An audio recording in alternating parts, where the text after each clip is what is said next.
وہ ایک گناہگار بنی اسرائیل کی اس کی کہانی موجود ہے کہ وہ آیا اور نیکوکار سے اس نے کوئی بات کی تو اس نے اس کو جھٹک دیا، اور وہ اتنا نیکوکار تھا جب وہ چلتا تھا تو بادل اس کے اوپر سایہ کرتا تھا، اللہ نے اس کو اتنا نوازا ہوا تھا، لیکن گناہگار کو دیکھ کر کے اس کے اندر نفرت کے جذبات پیدا ہوئے، اس نے کہا میرے سے بات نہ کر، پیچھے ہٹ جا۔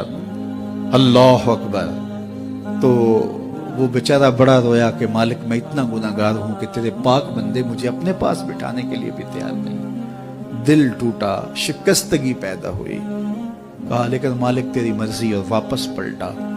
لیکن جب واپس پلٹا تو وہ بادل کا سایہ جو اس نیکوکار پہ تھا وہ سایہ اس گناہگار کے سر پہ آ گیا۔ تو وہ کرم نوازی جس پہ فرما دے، اس کے سارے بندے ہیں، تو اللہ کو جو ہے وہ تکبر کی نیکی نہیں، وہ گناہ جس کے بعد عجز پیدا ہو اللہ کو وہ پسند ہے، وہ گناہ جس کے بعد توبہ کے جذبات ابھرے، بندے کو شرمندگی کا احساس ہو۔ تو مت ایسے بنے کہ 4 نمازیں پڑھ لیں تو سب بے نمازیوں کو حقیر جاننے لگ جائیں، تھوڑا سا کام کر لیں، صدقہ و خیرات کر لیں تو باقی مالداروں کو حقیر جانے لگے۔ آپ کو دین کے کام کی توفیق مل گئی ہے تو آپ دین کے ٹھیکیدار بن کے بیٹھ جائیں کہ میں اتنا بڑا جلسہ کروایا، اب میرے علاوہ تو کوئی یہاں مسلمان نہیں رہتا، میں ہی سب سے بڑا عاشق رسول ہوں اور میں ہی سب سے بڑا مسلمان ہوں۔ نہ، ایسا نہ کیجئے۔ اللہ نے آپ کو توفیق دی، آپ نے لوگوں کو دعوت دی، پتہ نہیں کس آنے والے پہ کتنا کرم ہوا ہے۔ یہ تو ان کی رحمتیں ہیں، وہ جس پہ چاہے جیسے چاہیں برس جائیں۔ ہم کو ٹھیکیدار تھوڑے ہیں، ہم تو نوکری کرنے والے ہیں، ہم تو جوتے اٹھانے والے ہیں۔ ہو سکتا ہے کس کے صدقے، میرے والد گرامی مجھے یاد آتے ہیں، وہ مجھے فرمایا کرتے تھے جب گفتگو کے لیے نکلنے لگے اور لوگوں کا ہجوم ہونے لگا تو وہ مربی تھے بڑے، اور بڑی حکمت کے ساتھ جو ہے وہ کوئی نہ کوئی بات سمجھاتے رہتے تھے۔ تو ایک دن فرمانے لگے کہ ایک خطیب تھا، بظاہر اچھا خطاب کرتا لیکن اندر سے وہ اتنا اچھا نہیں تھا، تو جب وہ فوت ہو گیا تو وہ بخشا گیا، تو اس نے اللہ سے کہا کہ میرے مالک میرا تو کوئی عمل ہی نہیں ہے کہ میری بخشش ہوگی اور میری مغفرت ہو گئی۔ تو فرمایا کہ ہاں ہم تجھے جانتے ہیں، لیکن ایک دن تو کہیں واز کر رہا تھا، میرا ایک بندہ بیٹھا تھا، اس کو پسند آ گیا، میں نے اس کے صدقے تیری مغفرت فرمائی۔ اٹھ فریدا ستیا تے میلا ویکھن جا، اٹھ فریدا ستیا تے میلا ویکھن جا، وت کوئی بخشیا مل جاوے تے تو ہی بخشیا جا۔ تو پتہ نہیں کس کے صدقے سے اللہ رحمتوں کا نزول فرماتا ہے۔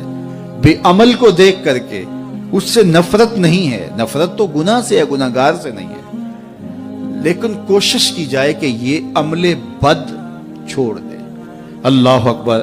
ایک جنازہ گزرا اور وہ جنازہ کسی غیر مسلم کا تھا، تو چشمان رحمت میں آنسو آ گئے۔ تو صحابہ نے پوچھا کہ حضور یہ یہودی ہے یا عیسائی ہے، کوئی اس کا جو مذہب تھا وہ بتایا۔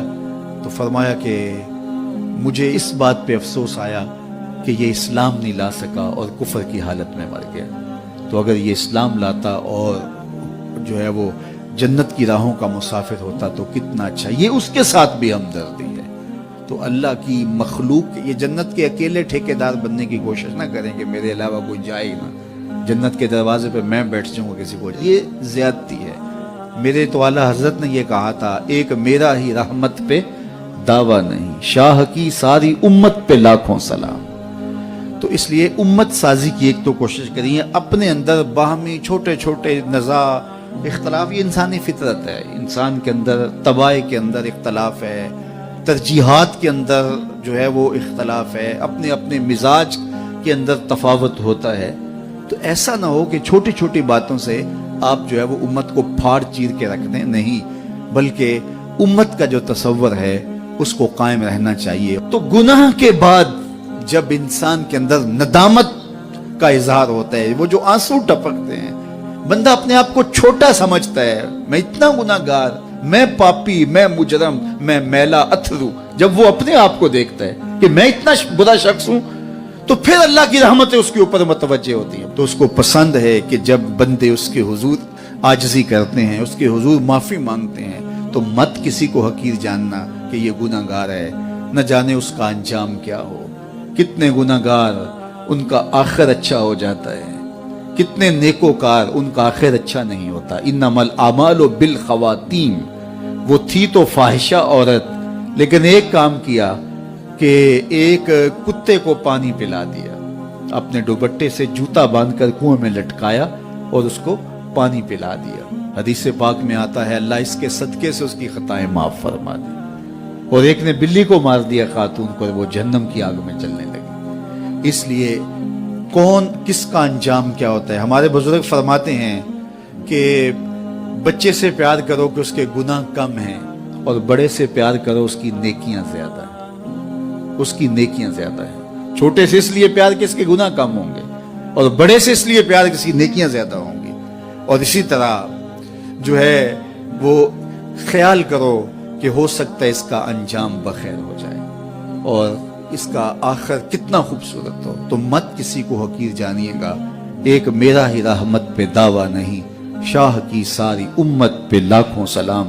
تو حضور کی امت سے پیار کرو، مخلوق خدا کو جوڑنے کی کوشش کرو، اور آقا کریم علیہ الصلوۃ والسلام نے یہ جو امت کا تصور دیا اور کہاں کہاں سے لا کے کہاں کہاں کے افراد کو ایک گروہ میں، ایک جماعت میں اور ایک امت کے اندر پرویا، ایک لڑی کے اندر پرویا۔